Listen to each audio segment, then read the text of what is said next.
Hello प्यारे बच्चों, मेरा नाम है Renu Tayal. I am an IIT educator.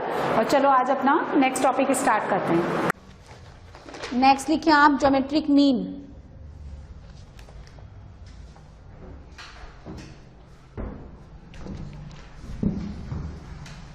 ये तो अरिथमेटिक मीन के 6 फॉर्मूले हो गए। अब आप लिखिए ज्योमेट्रिक मीन। अरिथमेटिक मीन का मतलब होता है जोड़ना और फिर उतने ही नंबर्स का डिवीजन। ज्योमेट्रिक मीन मल्टीप्लाई करते हैं इसमें। फॉर अनग्रुप्ड लिखिए, फॉर अनग्रुप्ड डिस्ट्रीब्यूशन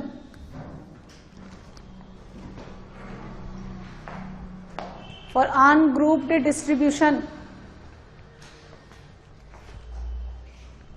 लिखिए if x1 x2 x3 up to xn are n positive values. Positive लेते हैं हम लोग है ना जीएम वगैरह निकालने के लिए, क्योंकि इसमें बहुत सारे केसेस बन जाते हैं भाई। स्क्वायर रूट लेते हैं ना, इसमें जितनी टर्म्स होती है उतना ही रूट लेते हैं इसमें।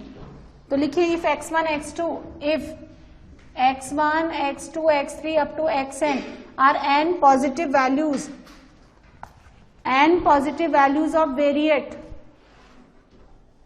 n positive values of variate and their geometric mean g, their geometric mean g is defined by, क्या वो होता है बताओ, ये तो तुम पढ़ते हो। सबका multiplication x1 x2 x3 up to xn, सबका मल्टीप्लीकेशन और पावर में 1/n। जितनी टर्म्स उतना ही मल्टीप्लिकेशन, उतने ही पावर में 1/।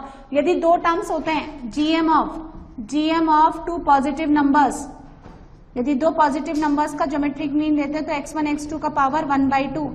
यदि आप जीएम ऑफ 3 पॉजिटिव नंबर्स का निकालते हैं ज्योमेट्रिक मीन तो ये बनता है x1 x2 x3 whole power 1/3। GM of 2n positive numbers, जितनी नंबर्स का निकालेंगे ना उतनी पावर में चला जाएगा 1/n के साथ। Note down.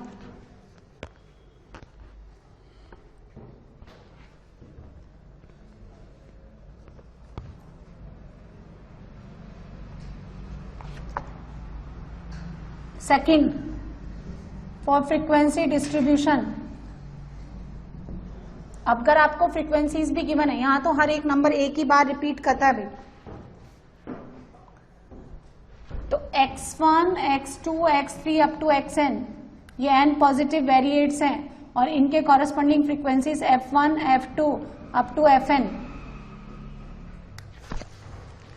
तो इनका ज्योमेट्रिक मीन होता है ये x1 की पावर f1, x2 की पावर f2, xn की पावर fn डिवाइडेड 1/N, जहां कैपिटल N होता है sigma fi।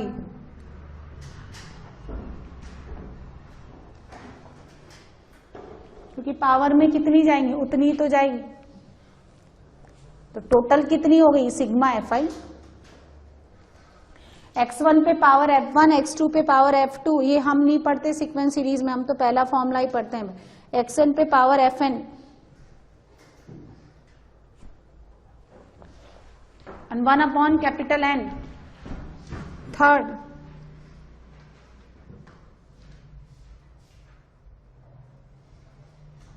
Weighted mean.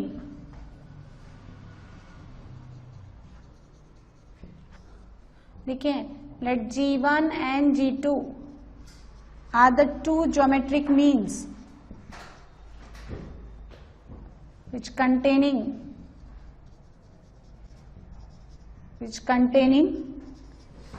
n1 and n2 positive values respectively।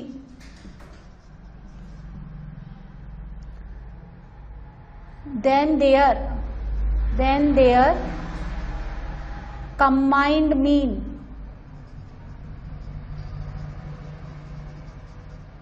G is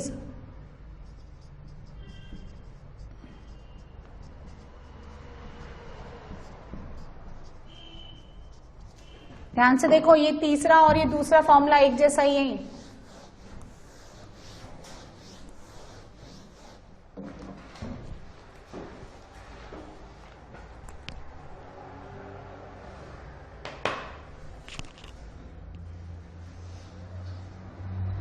आप W1, W2, W3, Wn की जगह N1, N2, N3 दे दो, total terms कितनी हो गई N1 प्लस N2, जितनी टर्म्स होती है उतनी पावर में 1 अपॉन करके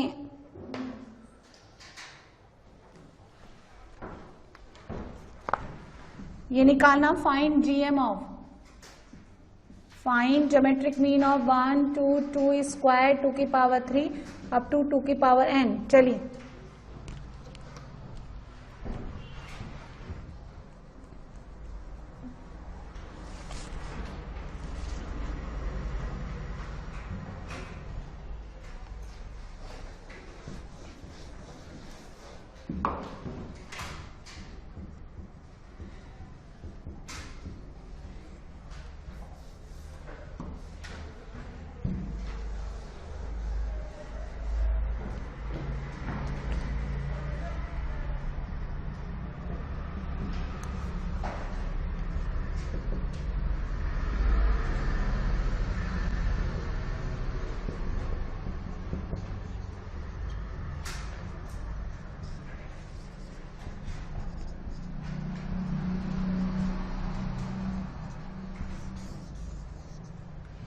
हार्मोनिक मीन,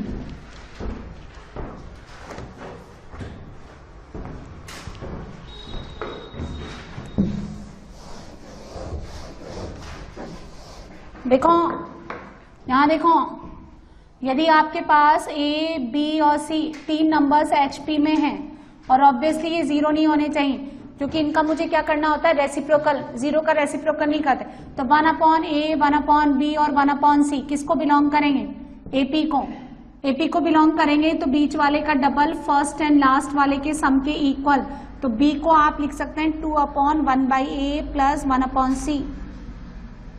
तो HM ऑफ टू नंबर्स, दो नंबर्स का हार्मोनिक मीन बनता है 2 upon 1 by x1 plus 1 by x2। HM of three numbers, तीन नंबर्स का हार्मोनिक मीन कैसे लिखेंगे आप, 3 upon 1 upon x1 plus 1 upon x2 plus 1 upon x3, and similarly harmonic mean of n numbers. ये बना लिया कि तुमने सबका मल्टीप्लीकेशन, 1 2 की पावर 1 2 की पावर 2 2 की पावर 3 अप टू 2 की पावर n, कितनी नंबर ऑफ टर्म्स है ये, n प्लस 1, तो 1 upon n plus 1, base same, power add कर दो, 1 plus 2 plus 3 up to n into n plus 1 by 2 into 1 upon n plus 1, कितना answer, 2 raise to n by 2।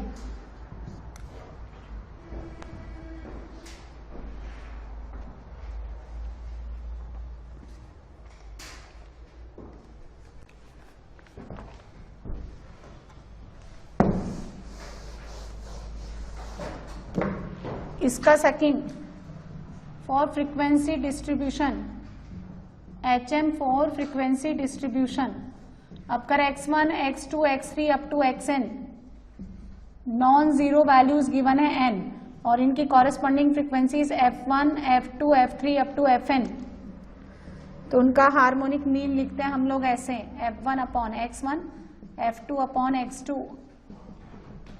Up to fn upon xn, that is capital N upon, capital N है ये, small n नहीं है। Capital N किसके बराबर होता है, sigma fi upon sigma fi upon xi, i varying from 1 to n।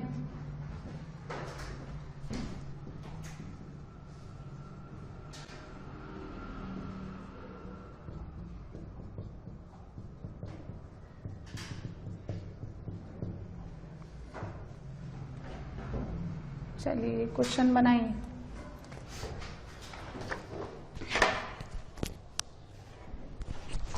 And remember this, for positive numbers, AM is greater than equals to GM is greater than equals to HM, और equality तभी hold करती है जब ये numbers आपस में equal हों। ये कितनी टर्म्स है, 2 से लेकर 70, हाँ लिखेंगे कैसे, कितना हुआ इसका है, 16 upon 2 plus 3 plus 4 up to 17, कितना आ गया आंसर, इसको ऐसे लिख लो, इसको तोड़ लो आप ना, इसके आगे का कितना आएगा 16 आएगा ना, 1 ऐड कर दो, 1 सब्ट्रैक्ट कर दो, कितना हो गया 17, 18/2 यानी 9 -1 16 कितना आता है ये निकालो। ठीक है, नेक्स्ट लिखिए।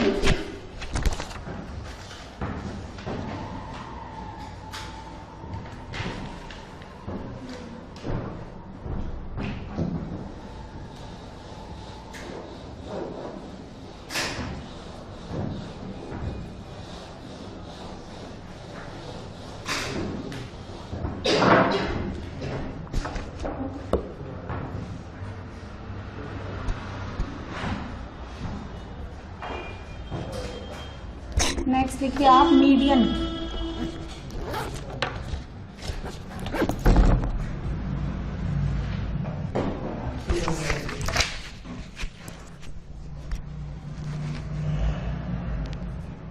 सॉल्व करने के बाद 2/19 है ना।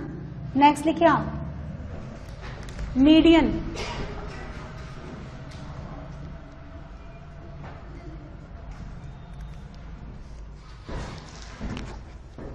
लिखो median of A series is the value of the middle term. Median of the series is the value of the middle term, is the value of the middle term of the series. Median of a series is the value of the middle term of the series when the values are written in ascending order.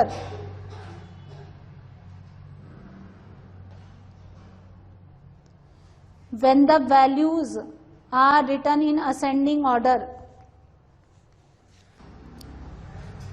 ठीक है ना भाई, example लिखो। Find the median, find the median of the scores of the batsmen in 10 innings.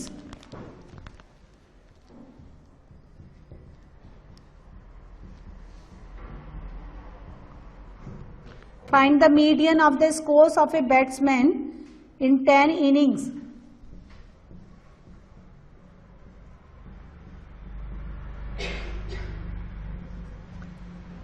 ये देखो किसी एक batsman के उसने जो 10 इनिंग्स खेली है उनका डेटा है, उनका स्कोर्स है, इसका आपको मीडियन निकालना है। तो आपको क्या करना है, इन स्कोर्स को असेंडिंग ऑर्डर में अरेंज करना है और मिड टर्म निकालनी है और उसकी मिड टर्म निकालनी है। अब मिड टर्म कैसे निकालते हैं वो मैं आपको बताती हूँ। मिड टर्म कैसे निकालते हैं वो मैं आपको बताती हूँ, पहले आप अरेंज तो करिए।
हाँ,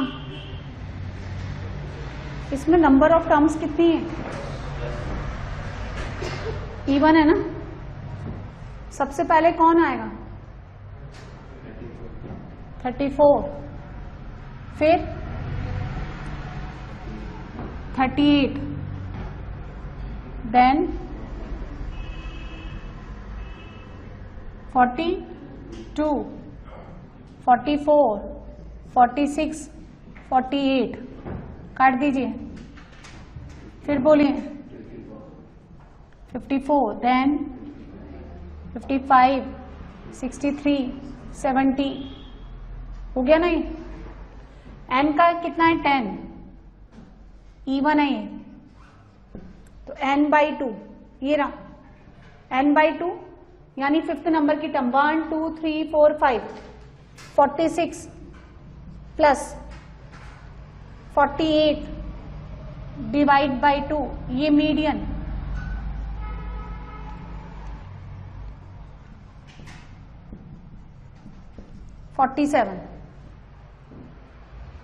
अच्छे से समझ लो। इसको आप असेंडिंग ऑर्डर में अरेंज करिए, arrange in ascending order, ascending order of magnitude, उनके मैग्नीट्यूड के ऑर्डर में असेंडिंग बढ़ते हुए क्रम में अरेंज करिए। यदि n आपका ऑड है तो मीडियन बनेगा n+1/2 नंबर की टर्म, और अगर n आपका इवन है तो आप अरिथमेटिक मीन ले लें n/2 और n/2 + 1। यदि n का वैल्यू आपके पास 10 है तो n/2 हो गया फिफ्थ, यानी आप देखो am ले लें, am of fifth and six term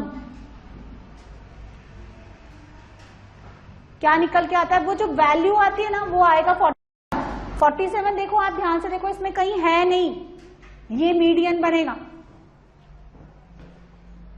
यानी मीन लेने पर जो वैल्यू आती है ना वो मीडियन आएगा।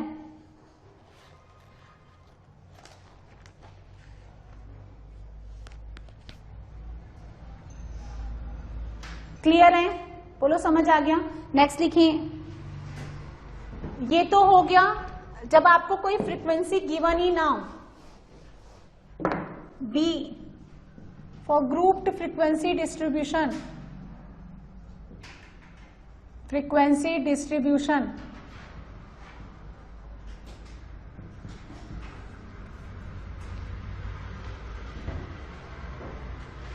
फॉर ग्रुप्ड फ्रीक्वेंसी डिस्ट्रीब्यूशन लिखिए, first calculate the cumulative frequency, first calculate the value of cumulative frequency CF। कैसे निकालता है मैं बताती हूं मैं। First calculate the value of cumulative frequency, bracket में लिखिए CF शॉर्ट लेटर में, बोलिए आप पहले वेरिएबल्स को असेंडिंग ऑर्डर में लिखें,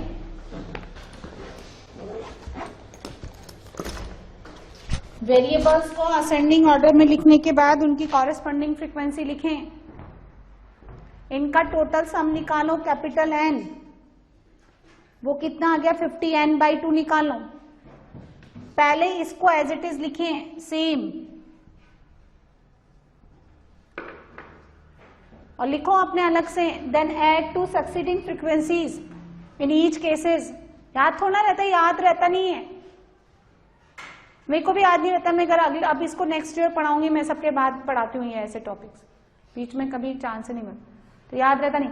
इसको इसके अंदर ऐड करते जाइए, तो 7 + 3 10, 10 में अब 8, इसमें इसको ऐड करते जाइए। अब 10 बन गया, ये ऐड कर दो, अब कितना हो गया 10 में 8 क्या 18, 18 में 5 23 ऐड कर दो, 23 में 6 ऐड कर दो 29, 29 में 8 ऐड कर दीजिए 37, 37 में 4 ऐड करिए 41, 41 में 9 ऐड कर दीजिए 50। मैंने बोला cumulative frequency is just greater then n/2, यानी जस्ट ग्रेटर देन n/2 यानी 25 से जस्ट बड़ा ये क्यूमुलेटिव फ्रीक्वेंसी 1 2 3 4 5 कभी कभार ऊपर नीचे हो जाती है 1 2 3 4 5 कॉरेस्पॉन्डिंग टू दिस वेरिएबल 30 ऐसे निकालते हैं CF। बोलिए क्लियर है। अब आप लिखिए, एक और फॉर्मूला लिखिए इसमें,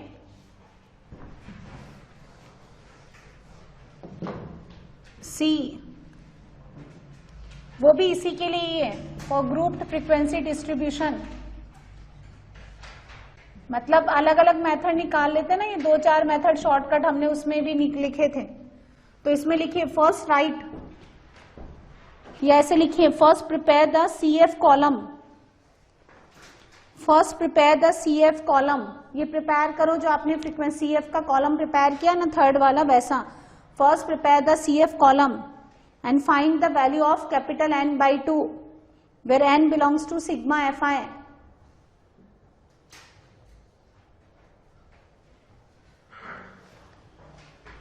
यानी ये वाला मेथड कब लगेगा, जब आपको डायरेक्टली ऐसे वेरिएट ना दे करके इंटरवल गिवन हो 0 से 10, 10 से 20, इस तरह से।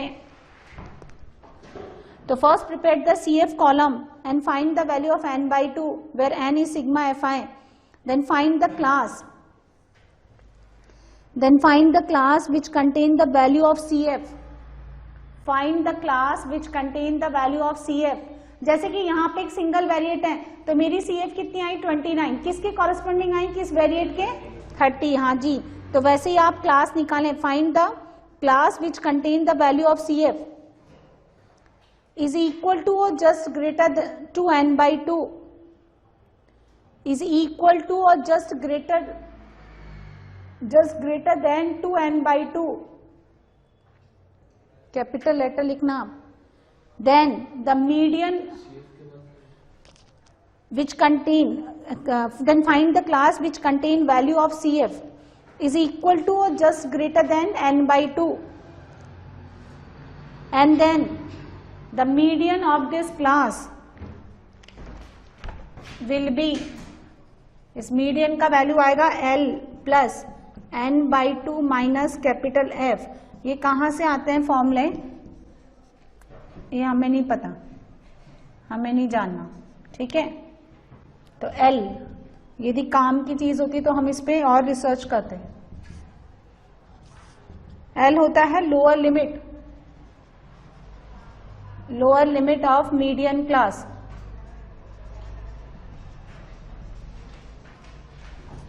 स्मॉल f होता है frequency of median class. Capital F होता है CF ऑफ क्लास प्रीसीडिंग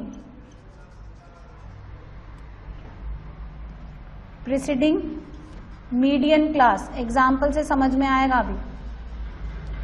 और H होता है class interval of median class.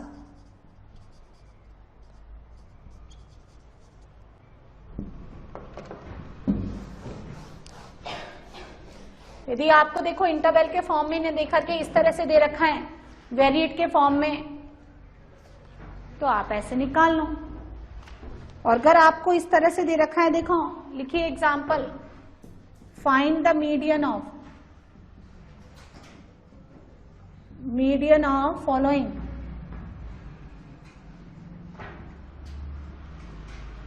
Frequency distribution.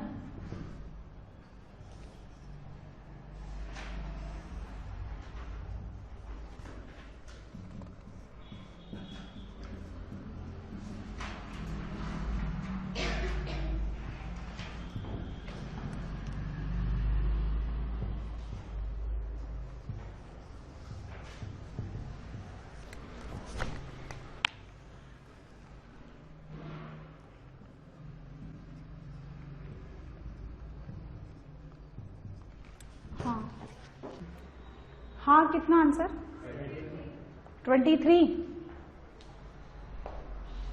ये निकाला आपने, इसी से निकाला ना।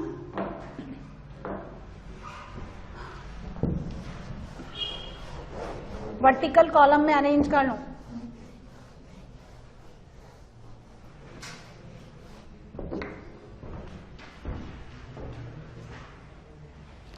हाँ भाई, क्यूमुलेटिव फ्रीक्वेंसी का टेबल बनाओ, ऐसे बना लो।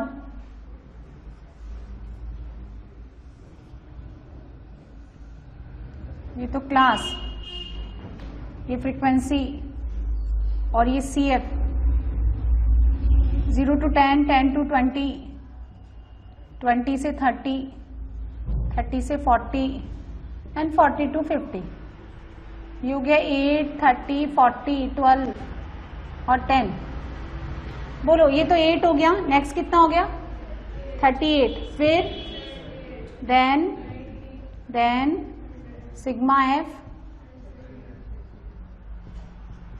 n/2 50 just greater then 50 78. Class कौन सा, उसकी फ्रीक्वेंसी कौन सी, ये निकालो. स्मॉल एल क्या है? Lower limit of median class. Small L बोलो 20. फिर एफ बोलो, F frequency of median class 40. Capital F बोलो 38 जस्ट पहले वाली. और एच बोलो इंटरवल का ड्यूरेशन 10 और इसमें डाल दो तो मीडियन इसमें पुट कर दीजिए आप. आंसर आता है 23. इस फॉर्मूले में डाल दो.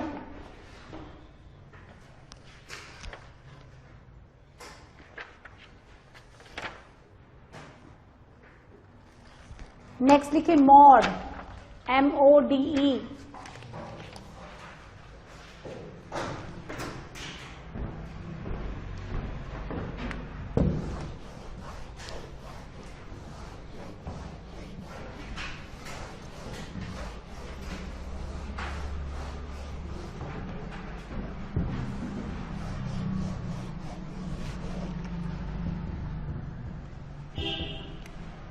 लिखिए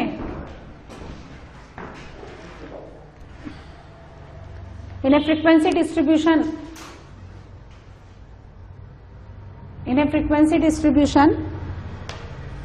the mode is the value of that variate. In a frequency distribution, the mode is the value of that variate which have the maximum frequency. खुरापाती हो.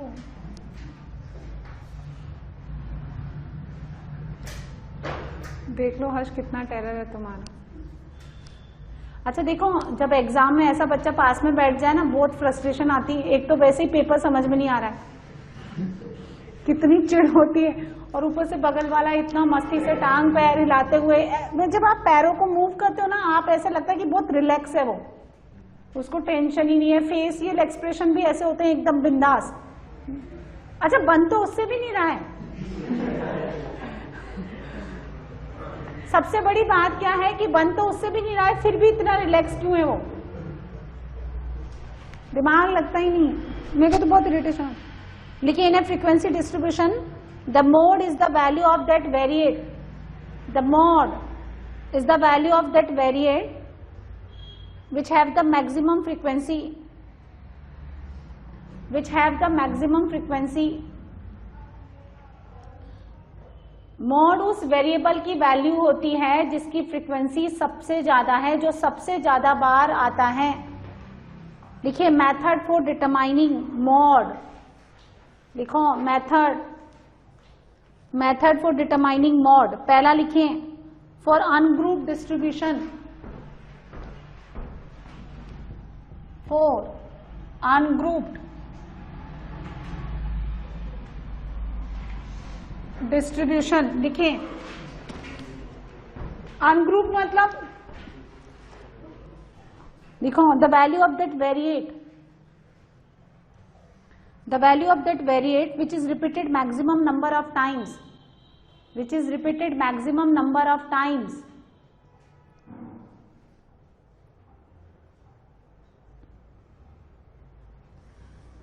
ये तो हमने लिखा फॉर अनग्रुप डिस्ट्रीब्यूशन. नेक्स्ट लिखिए second for ungrouped frequency distribution. For ungrouped frequency distribution इसमें भी वही लिखिए the value of that variate which have maximum frequency.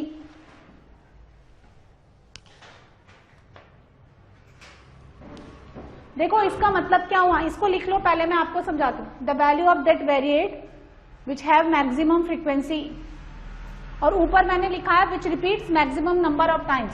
जैसे आपने ऐसे लिखा 2 2 2 2, 3 यहाँ पे 3 लिखा, 4 है ना, यहाँ पे लिखा आपने 7, यहाँ लिखा 2 2, तो कौन सा ऐसा नंबर है जो सबसे ज्यादा बार रिपीट होता है?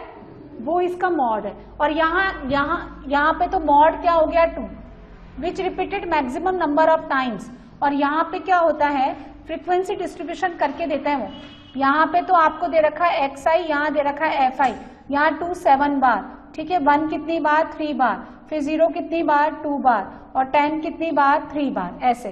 तो जिसकी फ्रीक्वेंसी सबसे ज्यादा है, किसकी? इसकी, उसके वेरिएबल की वैल्यू मॉड कराती है, उसके कॉरेस्पॉन्डिंग। ये दोनों में डिफरेंस है।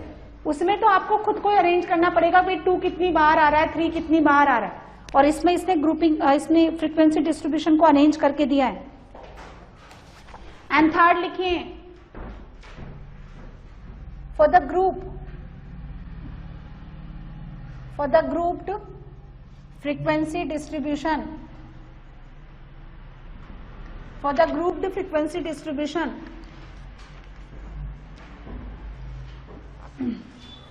first obtain the class, देखिए, first obtain the class which have maximum frequency, first obtain the class which have maximum frequency, first obtain the class which have maximum frequency। यानी ये वाला जो केस है ना, ये इंटरवल वाले के लिए है ये। तो first obtain the class which have maximum frequency and this is the model class, इसको बोलते हैं मॉडल क्लास। तो मॉड का फॉर्मूला होगा ये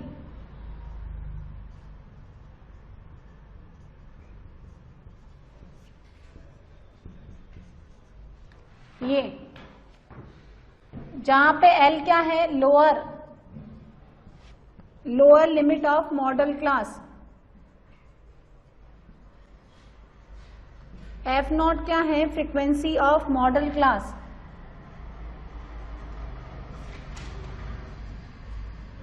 F1 frequency of class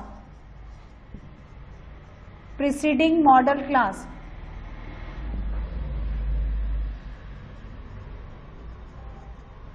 F2 frequency of class succeeding model class,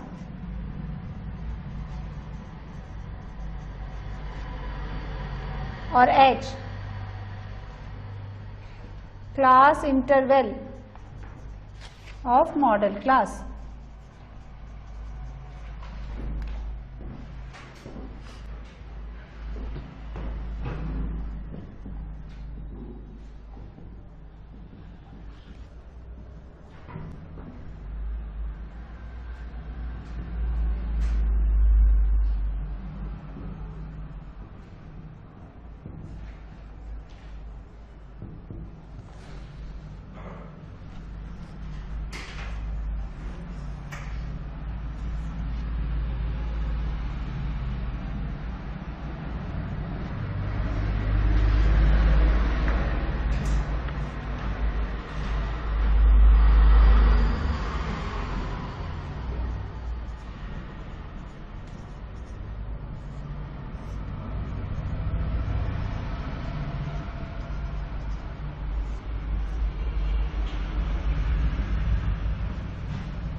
first find the class which have maximum frequency. सबसे ज्यादा frequency किसकी है? सबसे ज्यादा फ्रीक्वेंसी कौन सी है? 45।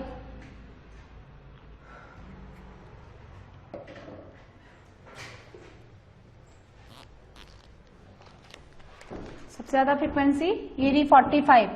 इसका मॉडल क्लास कौन हो गया? 30 to 40। एल क्या है? Lower limit of model class. L का वैल्यू कितना आ जाएगा? 30।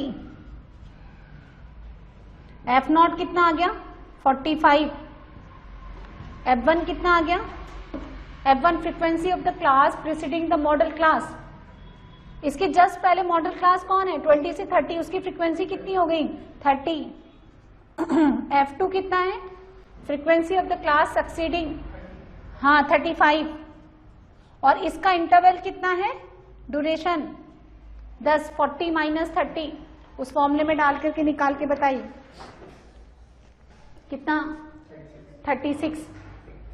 उस फॉर्मूले को यूज करिए, यहां पुट कर दीजिए, एल का value 30 plus F not 45 minus F1 30 divided by twice F not, यानी 90 माइनस 65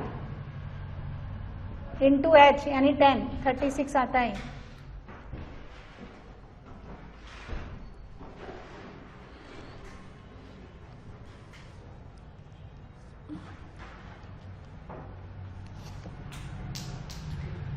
बस एक लास्ट एक लाइन लिखो, relation between mean, median and mod.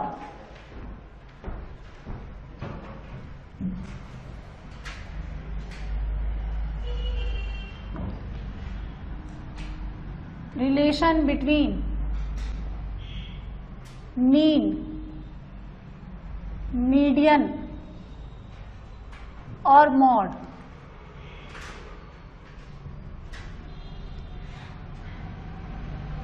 और असिमेट्रिक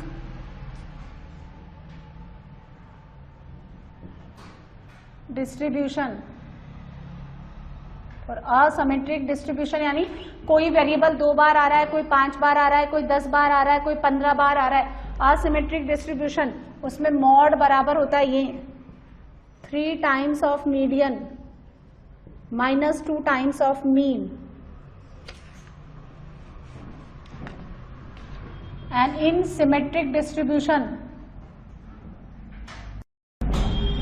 in symmetric distribution जब हर variable equal number of times आ रहे हैं, mean equal to median equal to mode, ये तीनों डेटा कंसाइड कर जाते हैं भाई। Mean, median and mode are coincide, mean, median and mod coincide of each other। तो बच्चों आपने ये वीडियो देखा, मेरा आपको ये सजेशन है कि आप वीडियो को मूवी की तरह ना देखें। पहले इसका जो थ्योरी पार्ट है, जो भी कंसेप्ट मैंने आपको पढ़ाया उसको अच्छे से समझें, और जो भी इलस्ट्रेशन मैंने थ्योरी के बाद जो भी एग्जांपल्स मैंने लिए हैं उनको आप पहले अपने आप से अटेम्प्ट करें, and if you face any difficulty तो फिर आप उसका सोल्यूशन देखें। आपको ये वीडियो कैसा लगा मुझे कॉमेंट सेक्शन में लिख करके जरूर बताएं, और क्वेश्चन से रिलेटेड या थ्योरी से रिलेटेड जो भी आपकी क्वेरी है, जो भी आप डाउट्स हैं, वो भी आप मुझसे पूछ सकते हैं, और जितना हो सकेगा जल्दी से जल्दी मैं आपको डाउट्स क्लियर करने की कोशिश करूंगी। और ये वीडियो आपको अच्छा लगा तो आप अपने फ्रेंड्स के साथ शेयर करें, और लेटेस्ट इन्फॉर्मेशन के लिए लाइक करें, सब्सक्राइब करें, ताकि जितनी भी इन्फॉर्मेशन है हम लोग जो आपको प्रोवाइड करना चाहते हैं वो जल्दी से जल्दी आपको मिलती रहे। Thank you so much.